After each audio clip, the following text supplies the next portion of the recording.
Assalamualaikum warahmatullahi wabarakatuh. Shalom, Om Swastiastu, Namo Buddhaya, dan salam kebajikan. Jadi di video kali ini saya akan menjelaskan tugas mingguan penelitian operasional 2, di mana pada shift 1 di sini saya punya soal UMKM Tahu Bandung serta di Cilegon akan mengirimkan tahu dari pabrik menuju pedagang keliling sebagai tujuan akhir.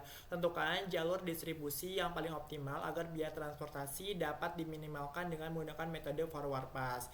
Nah, jadi di sini ada jalur distribusinya nih dari pabrik hingga menuju dari pedagang keliling tersebut dengan nilai dari biaya transportasinya. Nah, sekarang saya akan menggunakan Microsoft Excel untuk menyelesaikannya karena ini termasuk kepada program dinamis. Nah, di sini saya akan membagi ke beberapa stage menjadi 3 stage. Di sini ada dari kota 1 kota 2, lalu kota 3 dan kota 4, dan juga dari kota 3 ke 4 dan juga sampai ke pedagang kelilingnya. Karena dimension adalah forward pass, maka kita akan menyelesaikan dari terdepan terlebih dahulu.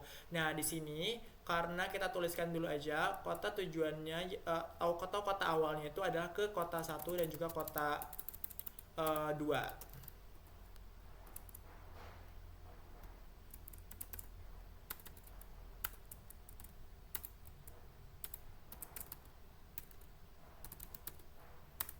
Nah, karena dia belum ada kota asalnya ataupun hanya dari pabrik aja, itu kita tulisan aja nih biaya transportasinya. Untuk kota 1 itu adalah 15, lalu untuk kota 2 itu adalah 20. Nah, selanjutnya kita tulis aja di sini dari pabrik ya. Nah, selanjutnya untuk stage 1 udah selesai nih. Selanjutnya kita ke stage 2. Nah, di stage 2 kita itu ada di bagian kota 3 dan juga kota 4. Nah, kita akan nulis biaya transportasinya dari kota 1 ke kota 3 itu adalah 20. Dan kita akan tambahkan nih dari biaya transportasi sebelumnya yaitu 15. Nah, untuk kota 1 ke kota 4 itu adalah biaya transportasinya 24 dan kita tambahkan dari biaya transportasi sebelumnya yaitu 15 maka 39. Nah, sama halnya untuk kota 2 ke kota 3 itu kita tulisan dulu biaya dari kota 2 ke kota 4 itu adalah 19. Dari kota 2 ke kota 3 itu adalah 22. Lalu ditambahkan dengan biaya dari kota sebelumnya nih 20. Nah, selanjutnya untuk kota 2 ke kota 4 itu adalah 19.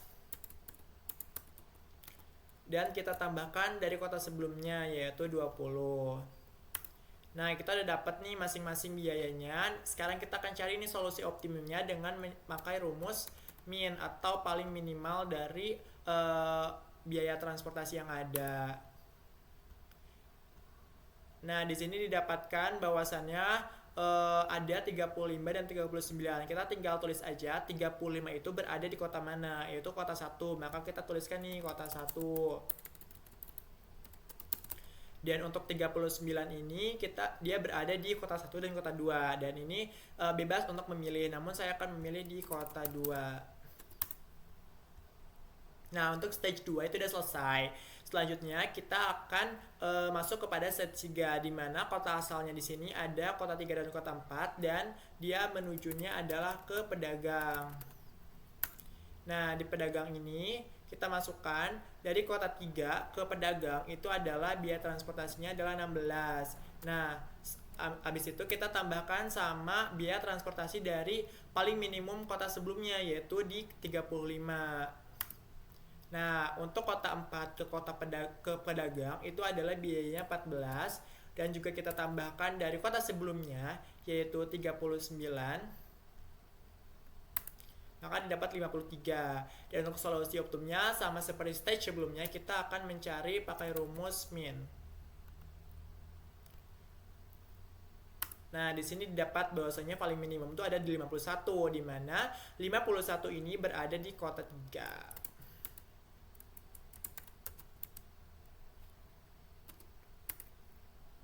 Nah, kita udah dapat nih stage 1 hingga stage 3. Sekarang kita akan mengambil keputusan atau solusi paling optimalnya. Karena penyelesaian ini menggunakan forward pass dari awal, maka kita tulisan dulu dari awal yaitu pabriknya.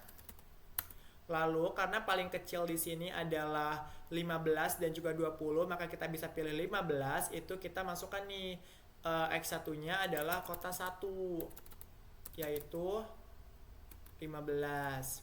Dan selanjutnya dari kota 1 itu menuju ke stage 2, di mana yang paling kecil itu berada di kota 3 nih, 35, yang artinya kita bisa lanjutkan nih dari kota 1 ke kota 3. Dan dari kota 3 itu menuju ke pedagang.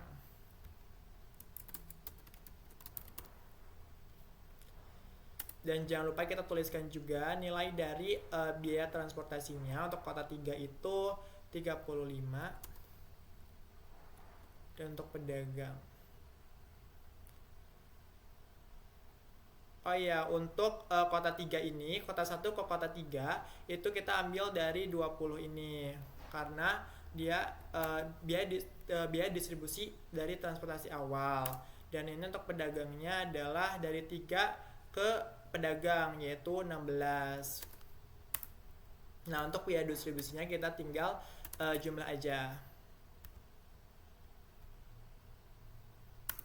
Nah, maka didapatkan bahwasanya biaya distribusi paling optimal itu adalah 51 dari pabrik menuju kota 1 yaitu 15, lalu menuju kota 3 yaitu 20, dan juga menuju kota atau menuju pedagang akhir yaitu 16. Maka hasilnya ada 51. Itu untuk soal nomor 1. Selanjutnya kita akan lanjut ke soal nomor 2. Di soal nomor 2 di sini dijelaskan bahwa sebuah perusahaan logistik sedang membangun gudang distribusi terpadu dengan tujuan meningkatkan kecepatan dan efisiensi pengiriman barang ke pelanggan. Proyek pembangunan gudang ini terdiri dari beberapa aktivitas yang saling bergantung dan harus dikelola dengan baik agar tidak terjadi keterlambatan. Nah, oleh karena itu, manajer proyek ingin menentukan jalur kritis proyek menggunakan metode Critical Path Method atau CPM agar proyek dapat diselesaikan tepat waktu. Nah, ini adalah daftar dari aktivitas proyeknya dari aktivitas A hingga aktivitas I. Kita ingin mengetahui tentukan jalur kritis proyek menggunakan metode CPM dan menghitung total waktu penyelesaian proyeknya. Nah, di sini kita akan menyelesaikan pakai dua software, yaitu RStudio dan juga POMQM, di mana kita akan pindahkan terlebih dahulu nih dari soal terlebih dahulu. Di sini kita buka RStudionya, dan di sini saya sudah menuliskan dari sintaksnya.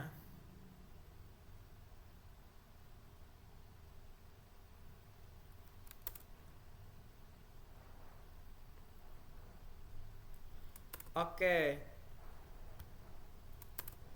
Jadi di soal nomor 2 ini pertama kita akan menginstal package ataupun library terlebih dahulu. Nah, selanjutnya kita akan mendefinisikan aktivitas proyek dengan durasi yang dependensinya, di mana ini berasal dari aktivitas dan juga durasinya.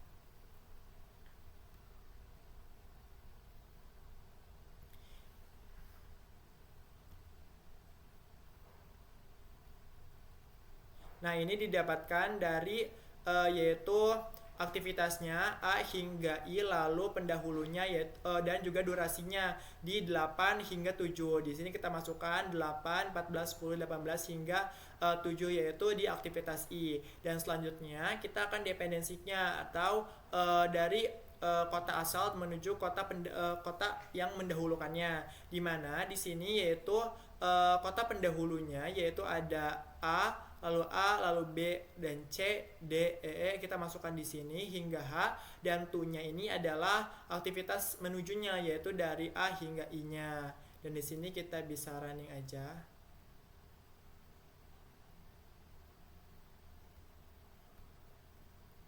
Oke. Selanjutnya kita akan membuat grafik dari dependensi aktivitasnya.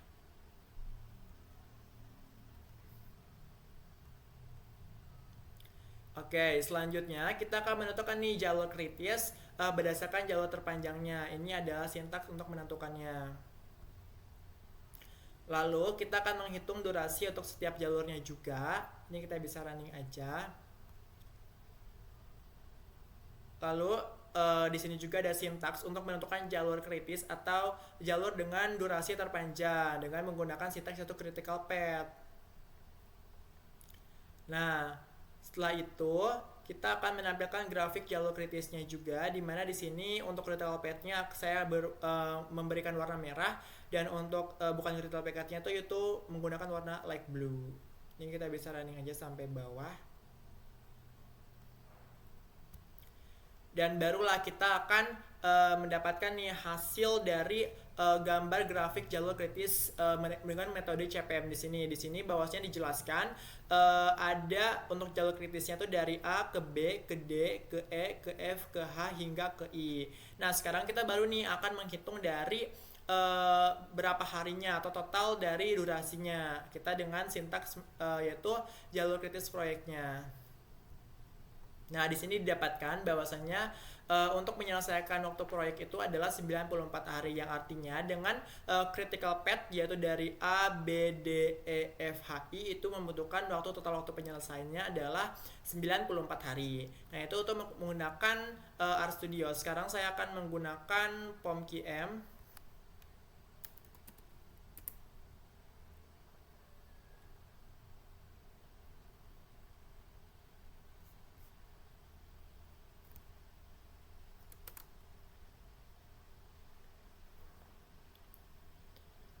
Oke, langkah pertama pada POM-QM, kita akan menuju pada Project Management Part atau CPM. Karena di sini adalah menggunakan metode CPM, kita menggunakan yaitu Single Time Estimate. Di sini kita tulis dulu aja.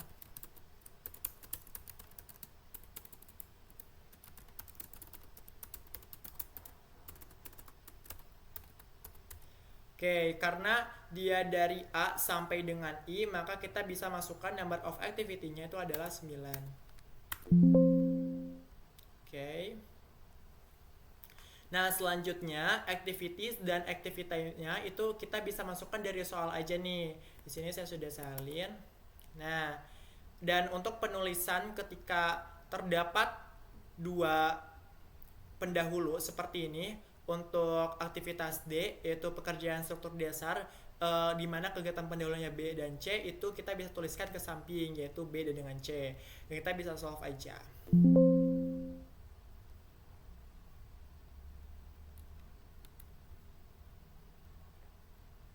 Nah, di sini didapatkan nih kalau semisal untuk total waktu penyelesaian proyek juga itu adalah 94 hari, dan ini sama dengan hasil dari RStudio. Untuk soal nomor 2, selanjutnya kita lanjut ke soal nomor 3. Di soal nomor 3, sebuah perusahaan startup sedang mengembangkan aplikasi e-commerce baru untuk memperluas jangkauan pasar dan meningkatkan layanan kepada pelanggan. Proyek ini memiliki tingkatan ketidakpastian waktu yang cukup tinggi karena melibatkan perkembangan teknologi dan kebutuhan pengguna yang dinamis. Oleh sebab itu, manajer proyek menggunakan metode program evaluation and review teknik atau PERT untuk memperkirakan waktu penyelesaian proyek. Nah, di sini ada aktivitasnya dari mulai A hingga H, dan juga di sini ada kegiatan pendahulu, optimis, paling mungkin atau M, dan juga pesimisnya. Di sini kita bisa ingat bahwasanya ada 8 aktivitas dari A hingga H. Dan ini kita akan menentukan nih jalur kritis proyek menggunakan metode PERT dan juga hitung perkiraan waktu penyelesaian proyeknya. Sebenarnya sama kayak soal nomor 2, namun di sini perbedaan metode saja. Kita bisa menggunakan metode PERT. Pertama, untuk RStudio-nya terlebih dahulu. Di sini saya sudah menuliskan sintaksnya.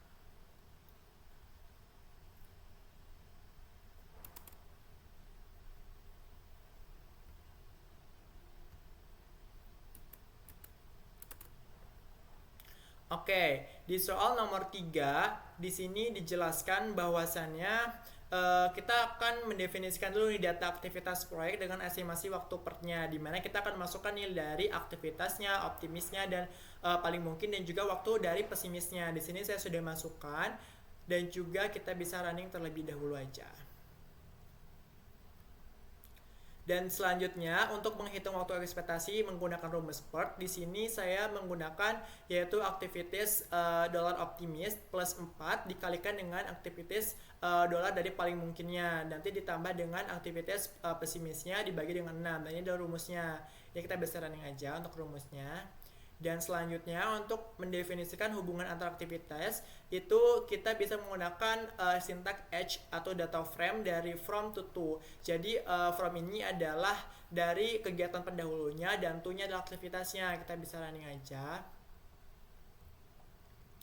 Selanjutnya kita akan membuat grafik proyek, menentukan semua jalur dari awal ke akhir dan menghitung durasi untuk setiap jalur hingga menentukan jalur kritisnya. Di sini kita running aja.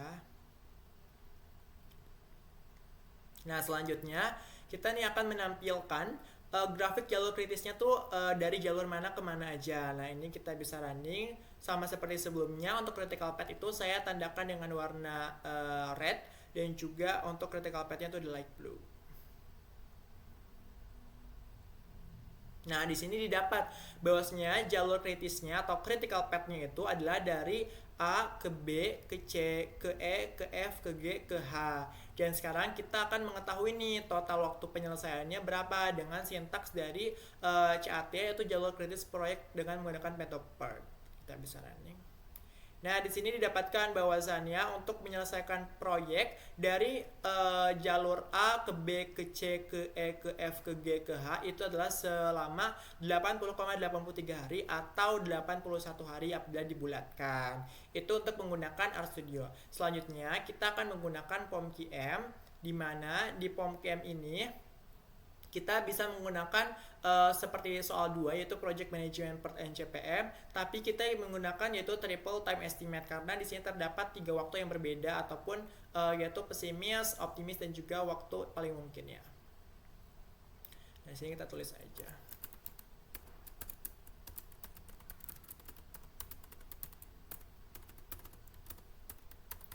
Oke, karena tadi ada 8 aktivitas, kita masukkan 8. Kita klik OK.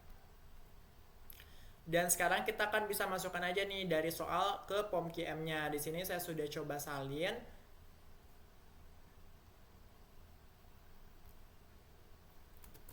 Sama untuk penulisan sebelumnya, yaitu ketika kegiatan pendahulunya ataupun kegiatan pendahulunya menuju aktivitas itu ada 2, itu kita bisa tuliskan ke samping. Contohnya dari kegiatan E ini, karena dia kegiatan pendahulunya adalah ada 2, C dan D, itu kita bisa tuliskan ke samping. Dan ini kita bisa langsung running aja. Dan sini didapatkan nih bahwasanya untuk project ataupun total penyelesaian waktu project menggunakan metode PERT itu adalah selama 80,83 atau bisa kita bulatkan ke 81 hari, dan ini nilainya sama dengan RStudio tadi yaitu 80,8333 hari. Mungkin itu adalah penjelasan dari tugas mingguan shift 1 dari saya pribadi. Kurang lebihnya, wassalamualaikum warahmatullahi wabarakatuh.